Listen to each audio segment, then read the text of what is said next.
Hi everybody, it's me Willow and welcome back to my YouTube channel. I'm here with another fun video for all of you guys to enjoy. Today we will be talking about the new movie Roommates, which is directed by Chandler Levack.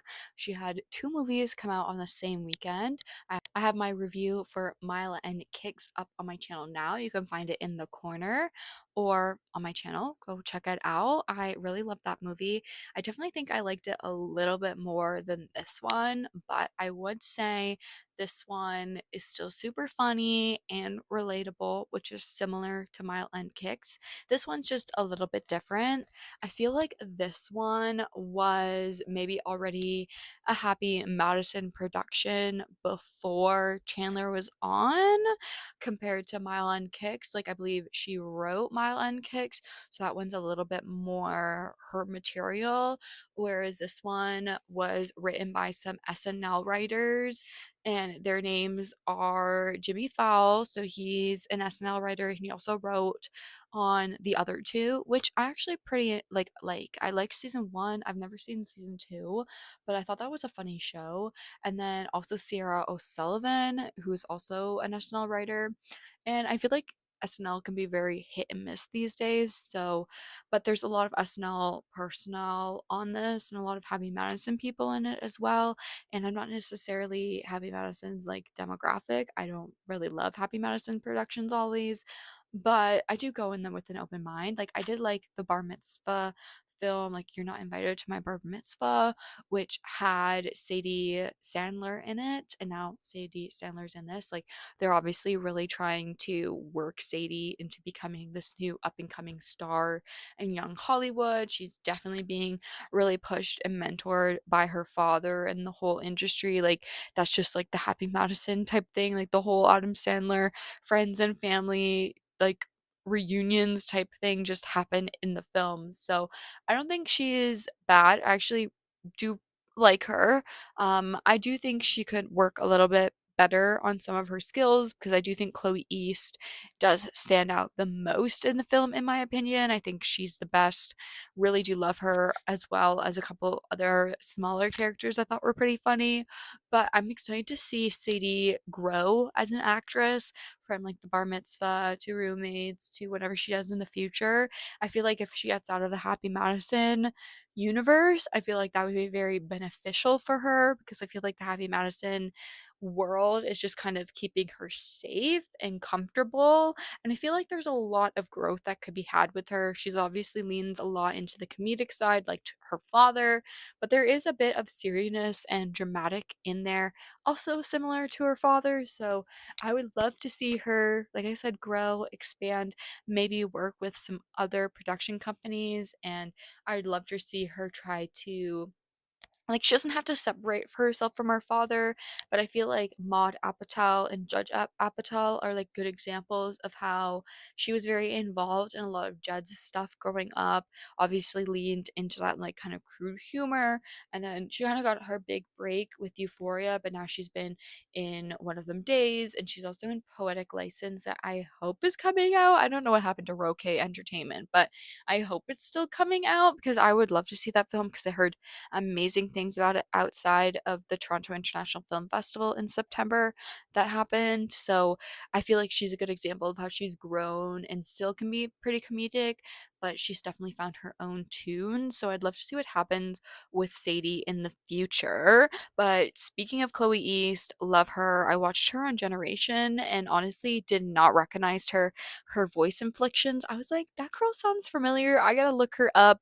I knew she was in Heretic, but I haven't seen Heretic. But oh my goodness, like she was a brunette with like these thick ass bangs in Generation. She's got like blonde, beautiful, luscious hair, tattooed, like completely different. But I love seeing the Generation cast just really evolve. Like so many of these incredible people are doing so great. Like we have chase in the studio, and I feel like she's in every other movie. We also have, oh, I forget her name, but she's going to be in Backrooms. So I'm so excited for Chloe in this film because I think she's great. I also definitely felt like her character, Celeste, like I knew something was going to be off with her as roommates because this whole film is based off Sadie Sandler's character, Devon, kind of being this really unpopular person, having no friends. And then at college orientation, she meets Celeste and they kind of hit it off. And she asks Celeste to be her roommate for the year. And after she asks her to be roommates, this other girl kind of walks up to Celeste and kind of casually is going to ask her to be roommates. And Celeste is really rude and brushes her off and just kind of like drives away. From that moment, I knew Celeste was going to be no good. And there's different moments where like Celeste has sex on both her and Devon's bed without, asking. She steals Devon's clothes, including her bra and underwear, again without asking. When Devon said she could store things in their mini fridge, she then takes over the mini fridge and doesn't leave any space for Devon. And just a lot of stuff kind of builds up. And then there's this culmination of throughout the year, Devon's really been interested in her TA, Michael, and Michael's played by Billy Burke, which I've seen in the Julianne Moore Finn Wolfhard film, and which was directed by Jesse Eisenberg, and he was also in the film with Finn Wolfhard. They like directed it themselves. It's like Camp Hell or something like that. I can't remember what it's called, but he's kind of also like slowly rising, and I think he's great in this film. I really do like him as this kind of like heartthrob type character, and they have this whole like build up, kind of romantic on Devon's side, and then there's this big trip to like spring break. And when Devon's having this like big karaoke moment, she sees Celeste and Michael making out, and it's obviously all on purpose to make Devon jealous, just to hurt her. And Celeste like is just so evil for that. Like she's done all these like small things up to this and's really tried to put Devon down, but this whole make out thing with your roommate best friends like interest like is just crossing the line. So I definitely didn't really know where this was going to go. I would say most of the humor worked on me. There's some stuff that doesn't entirely. Like I would say Sarah Sherman, like she's not like my favorite comedian, and she wouldn't she's not really my favorite cast member on SNL either. So I don't love her whole scenes with Storm Reid and Ivy Wolk, who are playing like modern day college students, Luna and Augustus, who are roommates who hate each other. And then Sarah Sherman is the dean at the college, and she flashbacks to Devon and Celeste's bad roommate story to kind of give a warning to these new roommates that, you could have a crazy roommate like Celeste or Devon, but you guys should get along. So I just felt like that whole narrative storyline and the humor just didn't really fit for me. I feel like that was the most like Happy Madison out of the whole humor. And like I said, I'm just not really a Happy Madison person. So that stuff didn't necessarily work. And Sarah Sherman's humor just doesn't always work for me. So that kind of just wasn't the best. And we like find out that the dean, Sarah Sherman, was actually the RA for Devon and Celeste at the time. So like they kind of try and do like a little loop to be like, oh, here's what we were talking about, but it just doesn't really work for me. So I think those moments kind of like lower the ranking of the film. I feel like if we just had Devon's and Celeste's storyline, I would have liked it a little bit better. But yeah, they added that in. But that is kind of like the SNL and Happy Madison people. And more SNL Happy Madison people are Nick Kroll and Natasha Lyonne playing Devon's parents, and I actually really liked them. I thought Nick Kroll was actually pretty great in the film. I liked his humor the best. I feel like Natasha Lyonne was pretty underutilized. They could have used her a bit more, especially as this like mom character. I feel like they could have given her a bit more to do, but I'm not going to complain when I see Natasha Corleone on my screen. I also loved Carol Kane. She gets this hilarious cameo. She is Gigi, and she is like really bonding with Devon at this one moment during Thanksgiving. And Devon's supposed to be watching the deep fried turkey in the back. And Gigi says, you know, you go hang out with Celeste because Celeste came to the family Thanksgiving because she wasn't going to go home for Thanksgiving, and the parents want to know the roommate a little bit better. So Carol came, tells her to go and hang out with her roommate. And while she's unattended, she like pours her like alcoholic beverage in the deep fryer and it blows up the turkey and it blows up Carol Kane. And I thought it was hilarious. Like, I just love Carol Kane and that type of blow up turkey humor. Like, perfect. Like, and she's all white because then Celeste sprays the fire extinguisher all over her because she's like practically on fire. And I thought that was a great moment. Another type of scene to kind of try to throw Devon under the bus and try and make Celeste seem like this incredible person when deep down it's kind of all like conniving and like she's done it almost on perfect, to try and make her seem perfect. And I would say another thing that I kind of would criticize about the film is that near the end, we start to learn a little bit more about Celeste. And Celeste, in the beginning of the film, had mentioned that her father was a janitor and she doesn't have like good relationships with her family. And she was kind of always like weird in high school because her father worked at the same school as her. And then we learn later, after Devon does a little bit of research after they like start to fight, that her dad's actually a CEO of Staples and she lived in like a $20 million mansion with an elevator and all this stuff. And that's like it. That's all we get to see. We see Steve Buscemi come, who's her father, and we also see Chloe Cherry, who must be like her stepmother, which I thought was hilarious. I love that Chloe Cherry was the stepmother with like the baby, and Steve Buscemi is just like so much older than her. Like, I really like that. I thought that was tongue in cheek, and just the fact it was Chloe Cherry. Like, I just thought that was perfect. Chloe Cherry and Steve Buscemi playing, it was so good. But that was it. Like, we don't get any more development on them. We don't understand why they don't get along, or if she was just, I just assumed she was lying about it all and then was just like using and abusing Devon. And because of all of this, and like she owes Devon money because like she paid for tattoo and the trip on spring break and all this crazy stuff, she decides to embarrass her during this big school-wide presentation where Celeste is in the audience and Devon is presenting this like architect design for her major. And she says that she wants to kind of give better quality of life to the students by helping them with their shitty roommates, and does this whole like embarrassing thing to Celeste. And then like I just don't understand like the whole Celeste storyline. I just feel like it kind of ends too abruptly, and with everything that happens, like they get into this like big altercation and Devon takes a blowtorch and lights a bunch of Celeste's stuff on fire, and then it causes this huge fire throughout the dorms and they like burn part down some of the school. And then we see at the end of the film that Celeste, who doesn't have like a good life, she kind of like gets moved around from school to school by her father and ends up just working at Staples because she can't like amount to anything in life because she's just like a bitch. Like, I guess that's kind of what I concluded for Celeste's character. And then we see Devon go to prison.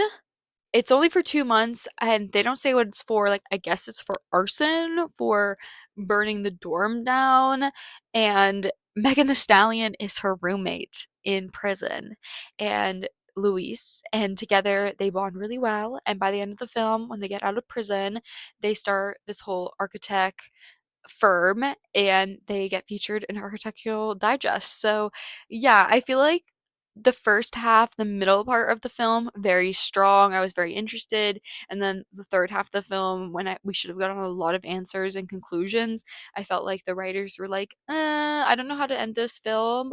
I don't know what we're supposed to do with Celeste's character anymore. So let's do this. And then let's just send Devon to jail. where Megan the Stallion's gonna be there, and the only reason why I liked the ending was because Megan the Stallion showed up. Like, I was actually really disappointed when they panned to Devon in jail, and I was like, "Wait, what's happening now?" And then Megan was there, and I was like, "Oh, okay, it's okay. It's okay. As long as Megan's there, you know?" So, yeah, I felt like this film was kind of all over the place by the end. I did enjoy it. I feel like this would be like a 3.5, and I gave Mile End Cakes a 4.5, so there's definitely a big jump in my opinions. I haven't seen I Love Movies. I feel like I definitely have to give that a watch so I can accurately judge Chandler's films, but I feel like again a little bit more of an SNL Happy Madison bunch than actually like a Chandler Levack influenced film. Like obviously she didn't write this compared to I Love Movies and Mile End Kicks, but I'm just grateful, that independent small creators are given money and budgets to do stuff like this by production companies, distributors. So I do think that's a positive, and at least more people are going to know Chandler Levack's name, especially with the films being released like on the same weekend. I feel like conversations are already starting to emerge, and the fact that she was like a TIFF Next Wave like member is just so cool to see her like rise, and I'm very interested to see, what happens with all of these actors because I feel like this film was a lot of like up and coming people. Like I mentioned, Storm Reed, Ivy Woke, Sadie Sandler, Chloe East, and Billy Burke. I also haven't mentioned Aiden Langford. He plays Alex Devon's brother. He kind of has like the storyline where he gets a little bit better along with Celeste. And I think Celeste just doesn't like she kind of envies the relationship that Devon has with her family because obviously Celeste isn't very close with her father and her stepmother, and we see Devon is just super close with her parents and her brother, and it's revealed that her brother's gay and he tells Celeste first, and I think Devon feels a little hurt that they are super close and she doesn't get to be the first one to know, but he does come out to her later, and like Celeste like outs him to his school. Like there's this whole much like so much drama that happens with him, but at the end of the day he's there for his sister, and I really love his performance. He was actually in one of my favorite films, which is 1985, so he is a child star, and he was like quite young in that film. I feel like he was only like 12 years old, and he gives a phenomenal performance in 1985. Like bring your tissues because that film is so sad, and he gives such a moving performance, really heartbreaking as a child star. And obviously, he's working his way up, and he is still kind of young. I feel like I'm not sure how old is he. I'm not sure how old he is. I think he is probably still a minor, or at least around that age. He still looked pretty young in this film, and he was playing like a high schooler. So I'm interested to see the projection of his career along with all of these actors. There's also another character who's played by Jana Hager, Harger. I don't know what it said. She plays Olivia, who's a roommate that lives across the way from Celeste and Devon. And I just think she's super funny because she plays this trope of the girl that always has to call her boyfriend and let her boyfriend know where she is and what she's doing and how many guys are there. Like, I thought that was really funny, so I just wanted to point her out. But yeah, I felt overall it was pretty solid, about 3.5. So I definitely suggest you guys to go watch it. It's on Netflix. Love Canadian talent, being spotlighted like Chandler. So I'm happy that this is like accessible for people to watch. Thank you so much for the viewer for suggesting I review this film.